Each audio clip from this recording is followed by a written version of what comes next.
Railway station पर भूतिया दुल्हा। रात के 11 बजते ही रामपुर रेलवे स्टेशन सन्नाटों से भर जाता था। यहाँ कोई इंसान तो क्या परिंदा भी पर नहीं मारता था, क्योंकि कहा जाता है कि रात के 10 बजने के बाद इस स्टेशन पर कुछ ऐसा होता था जिसकी किसी को उम्मीद भी नहीं होती थी। कुछ ऐसा ही हुआ संतोष और नैन्सी के साथ। संतोष अपनी नई नवेली दुल्हन नैन्सी के साथ शहर जाने के लिए रेलवे स्टेशन पर ट्रेन का इंतजार कर रहा होता है। तभी नैन्सी संतोष से कहती है, संतोष जी, मुझे बहुत डर लग रहा है। पूरा स्टेशन सुनसान पड़ा है। यहाँ कोई तो होना चाहिए था ना। माय डियर वाइफ, तुम इतनी परेशान क्यों हो रही हो? मैं हूं ना। वैसे भी मैंने कुछ देर पहले ही पता कर लिया था कि ट्रेन 11:30 बजे तक आ जाएगी। तुम घबराओ नहीं। ठीक है, लेकिन फिर भी मुझे यहाँ अजीब सा लग रहा है। नैन्सी ने अभी ये कहा ही था कि तभी वहां एक भूतिया दूल्हा संतोष और नैन्सी के पास आ रहा होता है। भूत आ गया, भागो यहाँ से। संतोष जी, मैंने कहा था ना, यहाँ कुछ ना कुछ तो अजीब है। पता नहीं हम कहाँ आकर फंस गए। दुल्हन, एक और दुल्हन, मैं इसे भी जान से मार दूंगा। हर दुल्हन तो के पास होती है। ये कहकर भूत नैन्सी का गला पकड़ लेता है। छोड़ दो मुझे, छोड़ दो। मैंने तुम्हारा क्या बिगाड़ा है? अभी तो हमने अपनी जिंदगी की शुरुआत की है। छोड़ दो मेरी पत्नी को। हम तो बस ट्रेन के आने का इंतजार कर रहे थे। हमने तुम्हारा क्या बिगाड़ा है? तुमने नहीं, लेकिन ये दुल्हन और लड़कियां सभी धोखेबाज होती हैं, जो लड़कों को प्यार के जाल में फंसाकर मरने पर मजबूर कर देती हैं। हमें जाने दो। मैं आपसे अपने जीवन की भीख मांगती हूँ। कोई भी दुल्हन अब मेरे हाथों से बच नहीं पाएगी। सब दुल्हन को मार दूंगा। इतना कहकर भूतिया दूल्हा नैन्सी को अपने हाथों से गला दबाकर मार देता है। तुमने ये क्या किया? मेरी जिंदगी शुरू होने से पहले ही कदम कर दी। तू जिसे अपनी जिंदगी समझ रहा था, वो तेरी मौत थी। मैंने तेरी जान बचाई है। ये कहते हुए वो भूत वहां से गायब हो जाता है और संतोष रोता रहता है। ऐसे ही सुबह हो जाती है। रोजाना की तरह आज भी रेलवे स्टेशन पर एक दुल्हन की लाश सभी को देखने को मिलती है।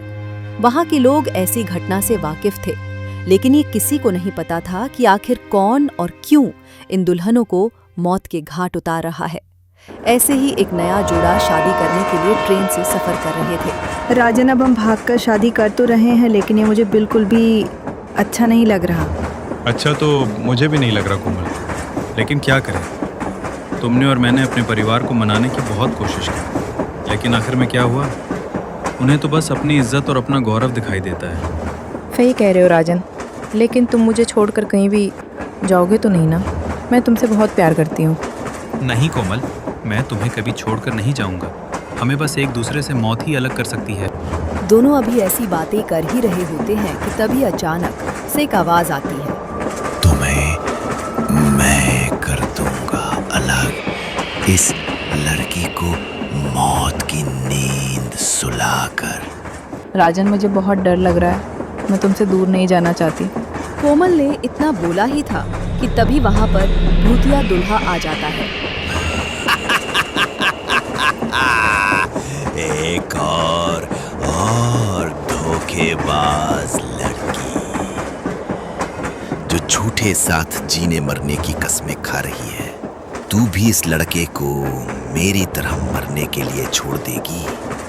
ये कहते ही वो भूत कोमल का गला पकड़ लेता है और अपने नुकीले नाखूनों से उसकी गर्दन में वार करता है, जिसके कारण कोमल वही मरने की कगार पर होती है और अपनी आखिरी सांसें गिन रही होती है।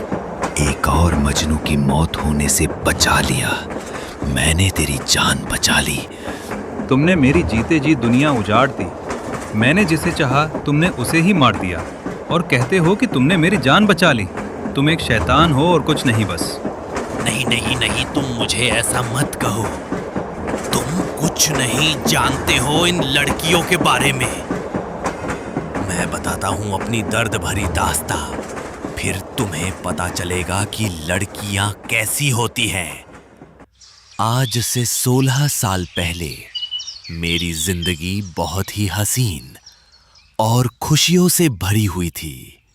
हेमंत और सुनीता एक ही कॉलेज में पढ़ते थे।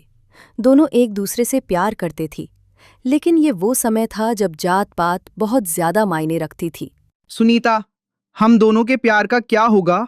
माता पिता मानेंगे क्या? एक बार बात करके तो देखो, अगर नहीं मानेंगे तो हम कोई दूसरा रास्ता निकाल लेंगे। दूसरा रास्ता कौन सा है?